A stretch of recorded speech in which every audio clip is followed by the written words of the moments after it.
questions. You don't have to answer them. I'm not like the preacher. Don't even have to raise your hand. Okay? Just think about these questions. Have you ever stolen anything? Now, when you say stolen, I don't mean bank robbery or something like that. I'm talking about even at work. You know, you work and, hey, I got a job going on at the house this evening, and I need this tool right here. So you just borrow the tool. It don't belong to you. You didn't ask permission. Have you ever told a lie? Even a little tiny white lie? You know, Agent Rogers, most of you know I listen to Agent Rogers whenever I can. And he's often said that. He says, even a partial truth becomes an untruth if it's not the whole truth. Think about that. Even a partial truth becomes an untruth, becomes a lie, if it's not the whole truth. Have you ever murdered anybody? Say, oh, come on, Mike. Do you love God with all your heart, with all your mind, with all your soul? Hey. Like that song we just sang? I love him more and more every day. Those first three questions, stealing, lying, murder, I hope you could say, no, I haven't. That last question, do you love God with all your heart, with all your soul, with all your mind? I hope you can answer yes with that. Sonia and I were talking, coming up a road there, about God, about how the normal, I would say even the normal, average, everyday Christian doesn't understand the holiness and the purity of God, his righteousness.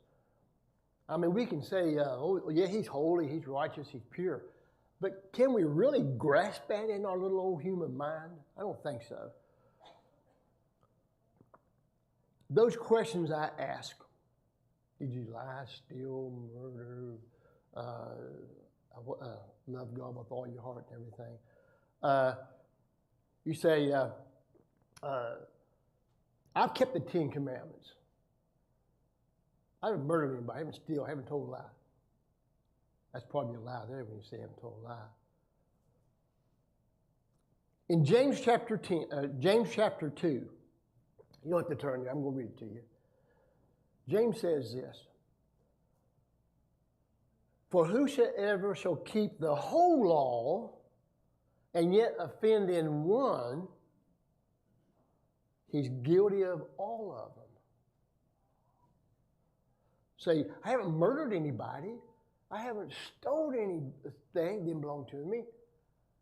But I did lie about why I was late for work.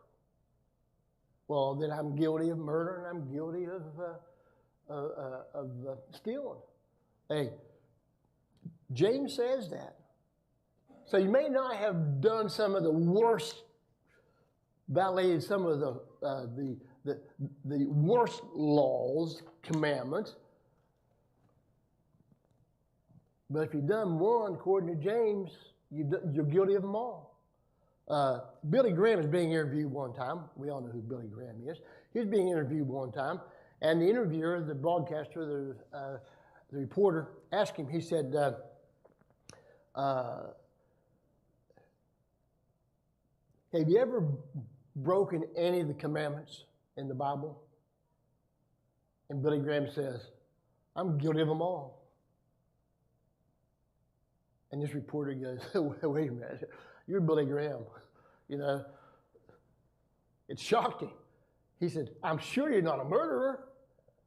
And Billy Graham quoted that verse we just quoted, chapter 2, verse 10 of James. If you've broken one of them, you've broken them all. So, according to the law, we all stand condemned to eternal lake of fire. I don't deserve that, Mike. Yes, you do. It's only by the grace of God that you're not going there if you've professed Him as your Lord and Savior and live for Him. Only by His grace, His mercy, that you're not going there. Otherwise, you would be going there. As soon as you're born, you're headed that direction. Hey, is it hopeless? You say, well, how can we get to heaven? Is it hopeless if I can't keep the commandments?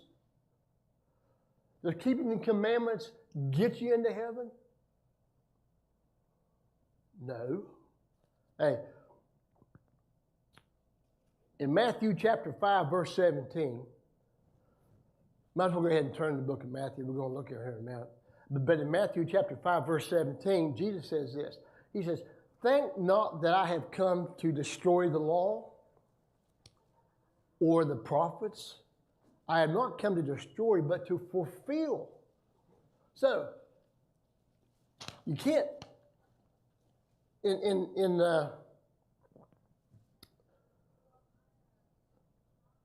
remember the rich young ruler one time who came to Jesus by night?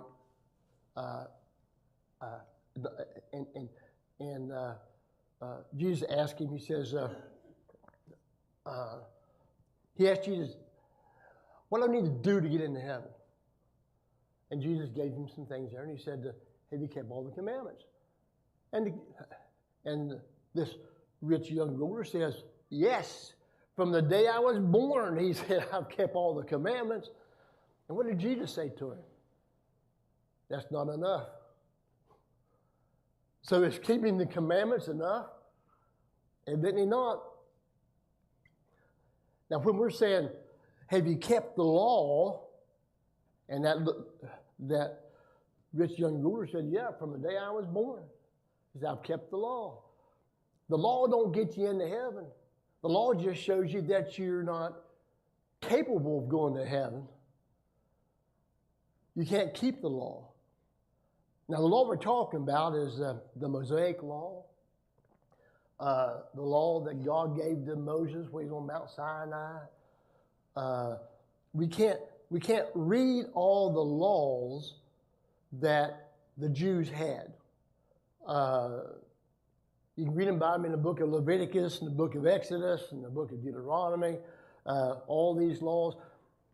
The priests, the Sadducees, the Pharisees, the religious leaders, as Jesus would say, the religious hypocrites of the day, they made up, it wasn't just the 10 Commandments.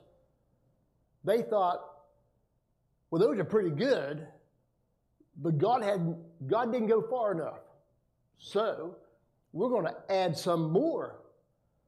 So they added like 613 more laws. Scratch your head on that one. I mean, a law like, ladies, it's Sunday, and I want my Sunday dinner. I can't start a fire on Sunday and cook your dinner. This is the Sabbath. Mike, run down to Piggly Wiggly down there and get me something for us to cook and eat. It's the Sabbath. I can't go more than a half a mile from my house on the Sabbath. See what some of these ridiculous laws were? Remember when Jesus and the disciples were picking corn on the Sabbath and they were eating it? And the Pharisees came and jumped all over him? What are you guys doing? This is the Sabbath. And Jesus said, if your ox fell into a ditch, would you not get him out? Well, yeah. The laws, the laws, the laws, the laws. The law is the law. Somebody once said, sin is sin. There's no big sin, no little sin. Sin is sin in God's eyes. So, you haven't murdered anybody. You haven't committed adultery. And haven't stolen anything. But when your wife told you that your mother-in-law was going to come and spend the week with you, and you said, oh, great, wonderful. You lied. Hey,